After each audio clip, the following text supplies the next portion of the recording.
अल्लाह के नबी के ज़माने में एक सहाबी अल्लाह के नबी के पास आती हैं, मुस्नद अहमद की सही रिवायत, जिनकी चादर कपड़े से नीचे, टखने से नीचे, चप्पल से नीचे ज़मीन की मिट्टी उड़ाती हुई आती है और कहती है, अल्लाह के रसूल मैं इस चादर को उड़कर नमाज पढ़ने जाती हूँ। आपने कहा चादर इतनी नीची होनी चाहिए। उसने कहा अल्लाह के नबी कभी कभी जमीन पर पेशाब व पायखाना पड़ा होता है, गंदगी पड़ी होती है, तो क्या मैं थोड़ी सी ऊपर करके पायखाना गंदगी को क्रॉस करके आगे निकल जाऊं? आपने कहा नहीं, दाएं से निकल जा, बाएं से निकल जा।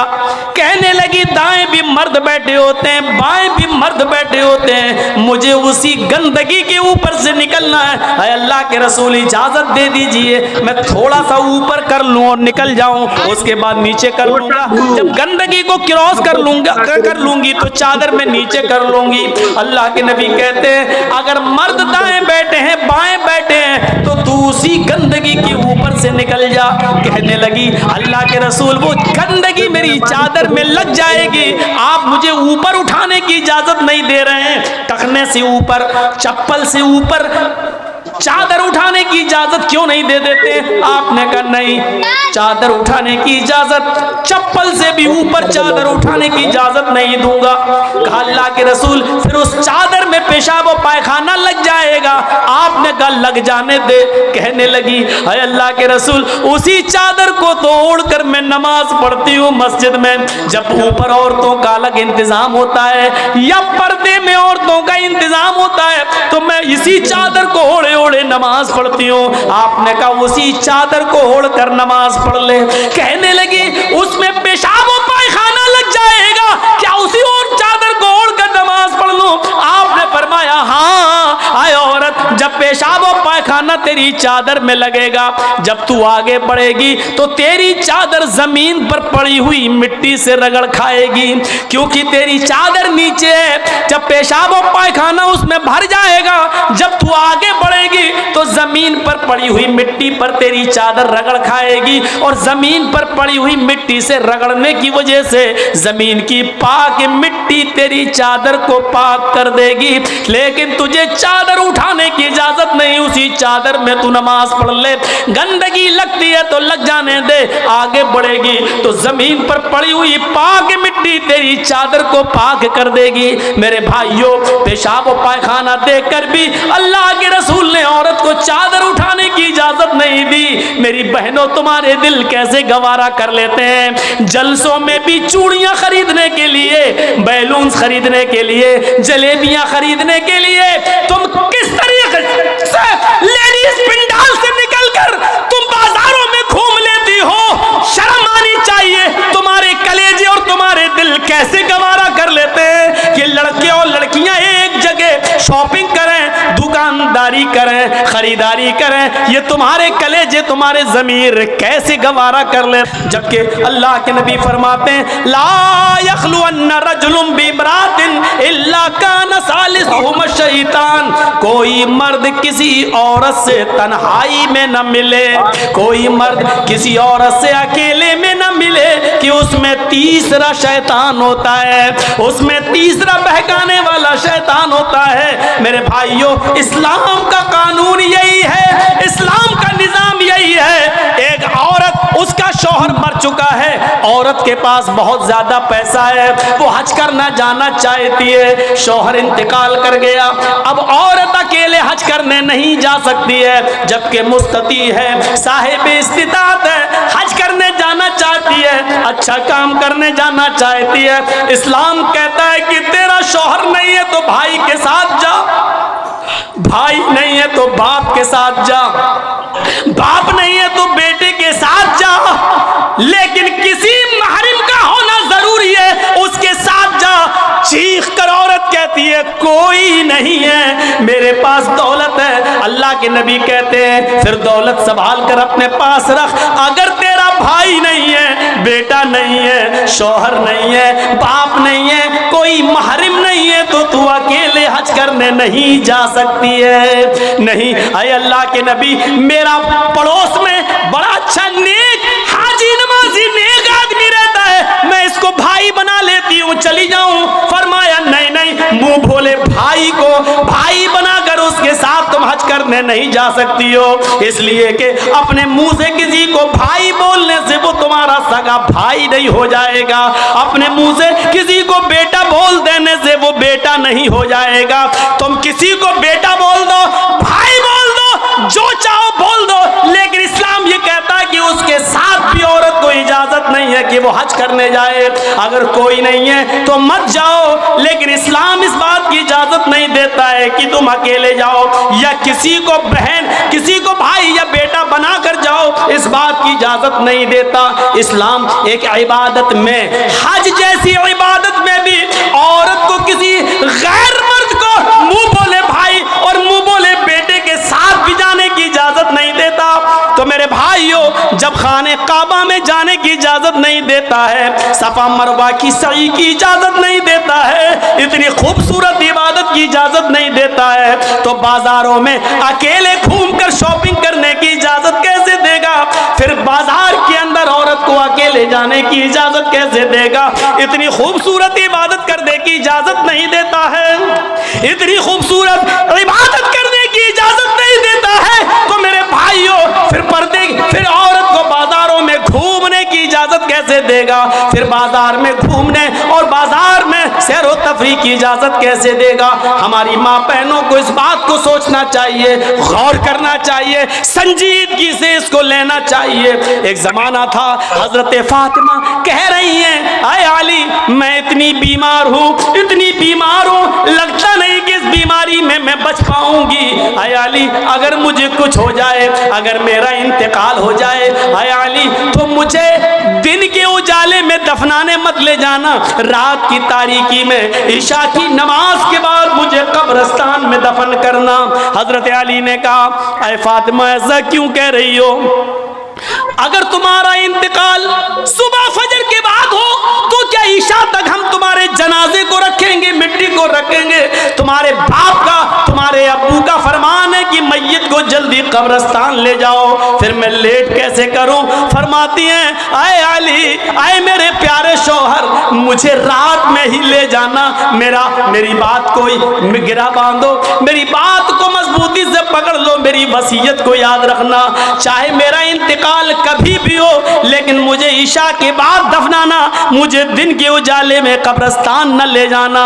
ऐ अली मैं नहीं चाहती हूँ कि मेरे मुर्दा जिस्म पर पड़े हुए कफन पर भी किसी गैर मर्द की नजर पड़े, मैं अपने कफन पर भी किसी गैर मर्द की नजर नहीं पड़ने देना चाहती हूँ। ऐ अली मुझे रात में ले जाना, दिन के उजाले में नहीं, मैं नहीं चाहती कि मेरे कफन पर भी किसी गैर मर्द की नजर पड़े। मेरे भाइयों, इंतकाल के बाद निकाह जायज नहीं है, इंतकाल के बाद शादी नहीं होती है, लेकिन इंतकाल के बाद भी अपने जिस्म को तो छोड़ो, अपने कफन को भी किसी गैर मर्द को देखने की इजाजत नहीं दे रही है।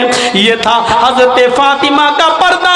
इस पर्दे की रोशनी में मेरी बहनों, अपने गरीबानों में झांक कर देखो, अपने गरीबानों के बटन खोलो और तलाश करो हम कहाँ खड़े हैं, हमारा पर्दा क्या है, हमारी इज्जत व आबरू क्या है। आज हम हमारे चेहरों का हरकत व नाकस देख रहा है। कल तक हमारे खूबसूरत गालों को कभी आसमान की निगाहों ने भी नहीं देखा था, चांद और सितारों ने भी नहीं देखा था, और आज जो चाहता है देख लेता है। हरकत व नाकस जिसको चाहो आज वो बड़ी आसानी से हमारी बहनों बेटियों का दीदार कर रहा है। और एक और बात, जितना अमीर बाप है, जितना अमीर बाप है, जितना भी बाप अमीर मिलेगा आपको, आप देखिएगा उसकी बेटी उतने ही कम कपड़े पहने हुए होगी।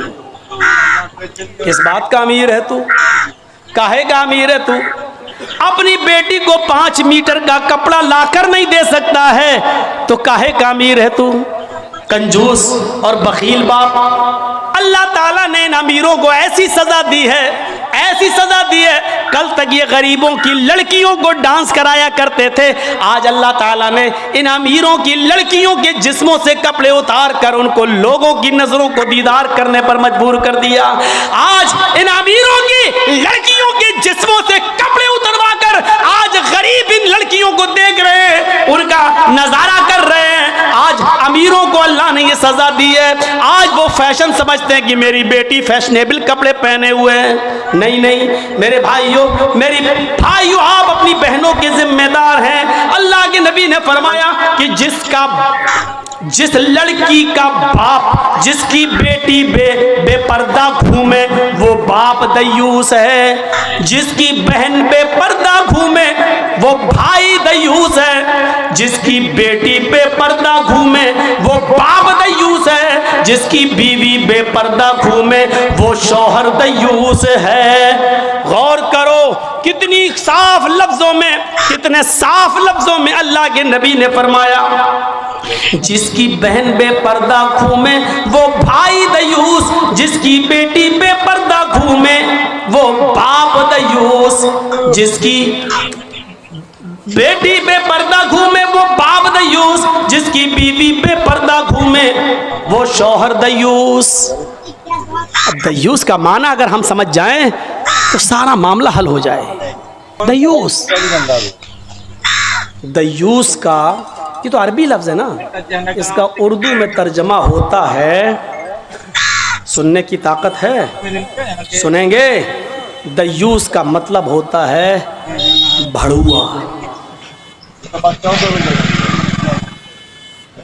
और भड़ुआ किसको कहते हैं बताने की जरूरत नहीं, जानते होंगे। भड़ुआ कहते हैं उसको जिसने अपनी बहन, बेटी या बीवी या माँ को गलत काम करने के लिए किसी अड्डे पर बिठा दिया हो, चकले पर बिठा दिया हो और उनसे गलत काम करवाता हो और उनकी कमाई खाता हो। अरबी जबान में इसको दयूस कहते हैं, उर्दू में इसको भड़ुआ कहते हैं। कितना सख्त जुमला इस्तेमाल किया अल्लाह के रसूल ने। मौलाना जर्जीस को आप कह रहे होंगे ये क्या हो गया इसको। अल्लाह के नबी ने कहा जिसकी माँ बेपर्दा घूमे और बेटा अपनी माँ की बेपर्दगी पर कुछ ना बोलता हो वो बेटा भड़ुआ। जिसकी बीवी बेपर्दा घूमे और शौहर अपनी बीवी की बेपर्दगी पर कुछ ना बोले वो शौहर भड़ुआ। जिसकी बहन बेपर्दा घूमे और वो भाई अपनी बहन की बेपर्दगी पर खामोश रहे वो भाई भड़ुआ। और जिसकी बेटी बेपर्दा घूमे और बाप अपनी बेटी की बेपर्दगी पर खामोश रहे वो बाप भड़ुआ। दयूस कह दो मौलाना चलेगा, भड़ुआ मत कहो, अच्छा नहीं लग रहा है। हम कब कह रहे हैं कि अच्छा लग रहा है? हमको अच्छा लगाना कब है? जब अच्छा ही लगने लगे तो फायदा क्या है? इंजेक्शन ऐसे लगाओ दर्द ना हो। वाह साहब, ऐसा हो सकता है कि इंजेक्शन लगे और दर्द ना हो? इंजेक्शन भी लगवाना चाहते हो और दर्द भी नहीं चाहते हो, तब तो होम्योपैथिक दवा ले लो, मीठी गोलियां खा लो जो मरने के बाद फायदा करती है।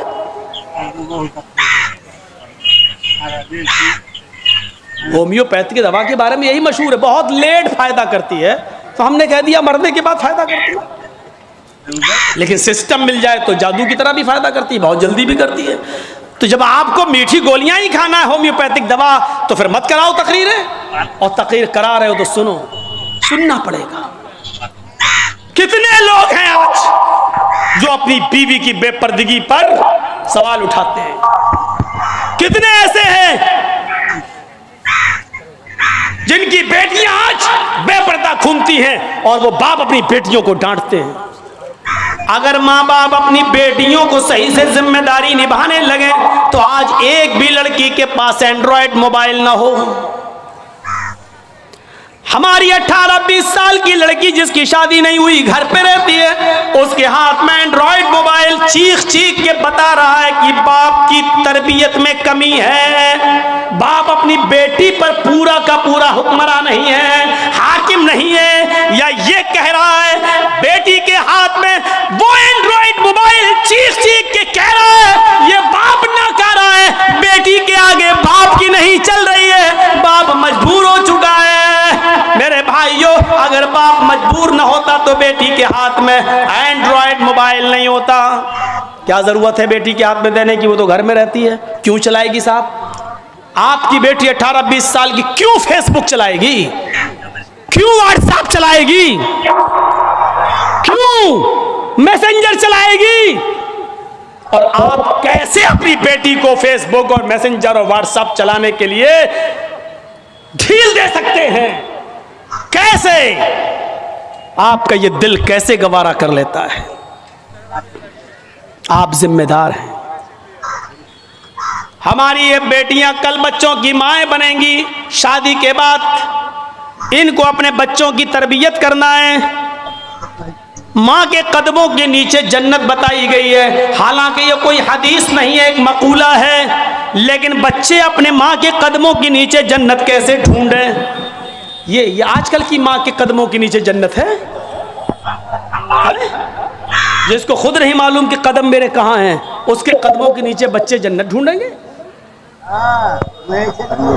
हमें सोचना है, हमें अपनी बेटियों की तरबियत करना है। इमाम अहमद इब्न हंबल अपनी मुस्नद के अंदर एक वाकया नकल करते हैं कि एक सहाबिया थी, उनके घर में एक बच्चा पैदा हुआ। एक सहाबिया थी, उनके घर में एक बच्चा पैदा हुआ। जब बच्चा पेशाब करता था तो पानी का लोटा उस बच्चे की शर्मगाह पे डाल देती थी।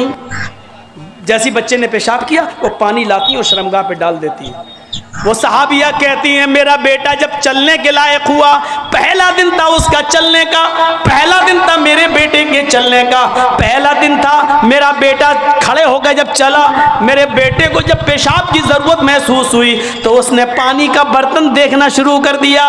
माँ कहती है कि मैं देख रही थी अपने बेटे को, जब भी वो पेशाब करता था तो मैं पानी उसकी शर्मगाह पे डाल देती थी। आज देखती हूँ मेरा बेटा चल रहा है, देखती हूँ ये क्या करता है। जब बेटा पहला दिन चलने के लायक हुआ, पहला दिन था, तो बेटे ने पानी का प्याला उठाया और दोनों हाथ से पकड़कर धीरे धीरे चला और एक कोने में जाकर बैठ गया, पेशाब किया और पेशाब करने के बाद वो पानी का प्याला अपनी शर्मगाह पे डालने लगा। उसको इस्तिंजा करना नहीं आता था, उसको धोने का तमीज भी नहीं मालूम था, उसको पता ही नहीं, लेकिन वो वैसा ही कर रहा है जैसी उसकी माँ ने उसको बताया। जैसे उसकी माँ उसके साथ कर देती थी, वो पानी का प्याला उठाकर अपनी शर्मगाह पे डाल लिया और खाली प्याला लेकर अपनी माँ के पास आ गया। माँ की आंखों में आंसू आ गए, आसमान पर नजर डालकर कहती है, फूस तो बिरब्बिल काबा, काबे के रब की कसम में कामयाब हो गई, अल्लाह की कसम में कामयाब हो गई। अपने बच्चे को जो सिखाना चाहती थी मेरे बच्चे ने वो सीख लिया।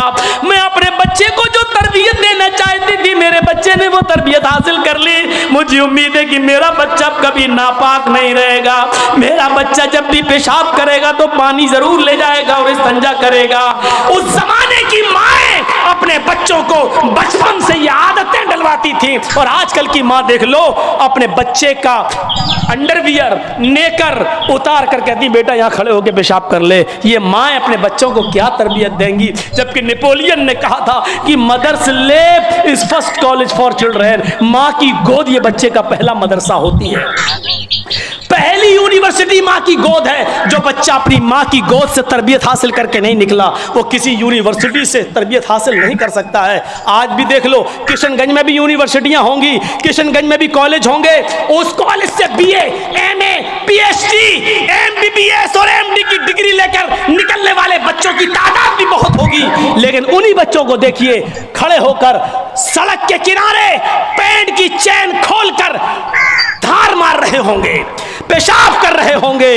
ये इन यूनिवर्सिटियों के फारिगीन स्टूडेंट हैं जो फारिग होकर निकले, जिनको एमडी करने के बाद, एमबीबीएस करने के बाद भी पेशाब करने की अकल नहीं आई है। इनसे तो बेहतर वो कुत्ता है जो कम से कम पेशाब करता है तो एक टांग तो उठा लेता है ताकि उसके ऊपर छींटे ना आए।